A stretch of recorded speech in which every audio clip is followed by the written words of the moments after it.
Hello world, my name is Harmless and today I'll be going over the history of the popular weeb game Osu.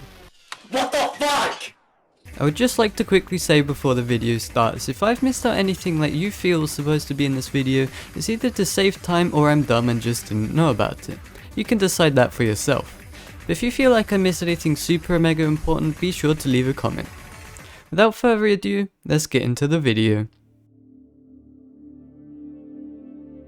In the beginning there was darkness. And then came along Dean Herbert. Osu as we know it today was originally created as a proof of concept to be a replica of the popular DS game Uendam, titled Uen Test. The very first version was released on July 1st, 2007 and had 3 amazing features. 1. Play level. 2. Edit level. 3. Exit. This edition of Osu was created in an astounding 16 hours and was done in only one all-nighter. The editor of course was very simple and featured no snapping. Also there were no sliders or spinners, we had circles though. Before the end of July, the menu system was updated to add some style to the game. Also added was a non-animated orange slider ball, and the editor was introduced to the wonderful world of beat snapping, having a timeline and a better interface. In August we got another menu rework, copy and paste in the editor, a cursor, better sliders with slider ticks, and a local leaderboard. The next improvement was the addition of a health bar. At this point, Osu had a whopping total of 10 beat maps, all made by the testing team. And finally on September 17, 2007, 9 months after the game first went into development, Osu was brought to the public. The Osu forums were created, hosted on Pepe's home domain ppy.sh. The game gained a bit of hype from an announcement post on the popular gaming website Bimanistyle, which gave Osu a bit of public interest.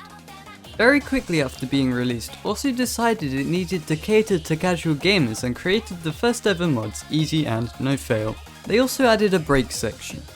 In October, the competitive side of Osu was brought to life with a brand new rank system which greatly improved the play rate of Osu.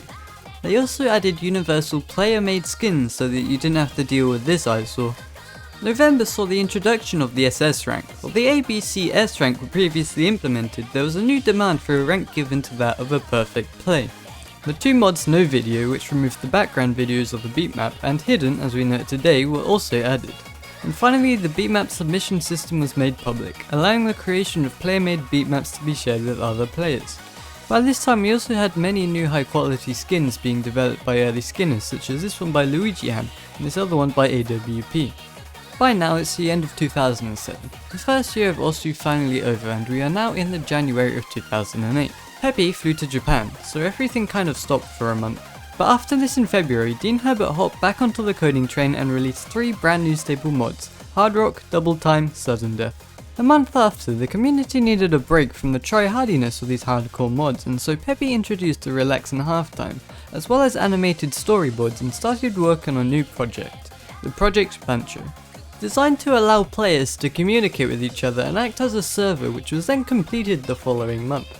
In May we would see the introduction of a whole new game mode, Taiko, based on the arcade game, as well as the ability to private message our peers. Multiplayer was added in June, 3 new mods in September, and a second game mode, Catch the Beat, released in November, as well as OpenGL support, whatever that is. December saw the release of some small changes to multiplayer, specifically a new game mode Tag Play and win condition based on accuracy. In 2009, Osu was ported over to the iPhone by a guy called Noodles, which apparently was the only thing that happened that year in terms of game development. However, we would see the beginning of the rise of players such as Doomsday Kakizi, H1KO, and others. 2011 saw the first ever Osu World Cup with Team Taiwan taking first place. In 2012, Osu celebrated its 5th birthday by giving everyone in the community a free Osu supporter for 24 hours. Taiko was eventually put on its side to give birth to a new game mode, Osumania. The mod made in 2007, No Video, was deleted and then moved into the video settings. A couple of years later in the January of 2014, the Osu PP system was temporarily disabled due to many issues that had arisen from failed calculations that had happened over the past 2 months. This led to the first revamp of the PP system, aimed to base players' PP score on the difficulty of the song that they are playing. The next year the new Osu No keyboards were released. There were only around 100 keyboards available to buy however. This channel was created and then later abandoned and players finally got the ability to change their name for the small price of 4 USD, which would double after each name change with a cap at 100 USD. In September, Seismix became Osu's first featured artist. Peppy then started a mapping competition called Mapping with Rewards, which turned out to be a scam since apparently there was no winner for the rest of the year. Then there was this Osu USB stick, which is cool I guess. In April 2016, Osu was brought to the world of virtual reality. In June of the same year, the 2015 scam of the mapping rewards turned out actually to not be a scam since the players got their rewards with these 3 maps as the winners.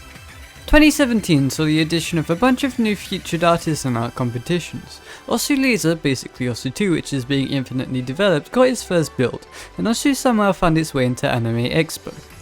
In 2018, the Osu website was revamped into what we know it as today, and the development on the current Osu game was basically finished, since most of the effort nowadays is going into Osu 2. So for now, until Osu Laser comes out, we are all caught up with the history of Osu. If you like this video, be sure to like and subscribe. Also hit the notification bell if you would like to know when I next upload. I'll be uploading 2 videos over the next 3 weeks because I've become too lazy and I need to fix this. But other than that, thank you for watching and goodbye.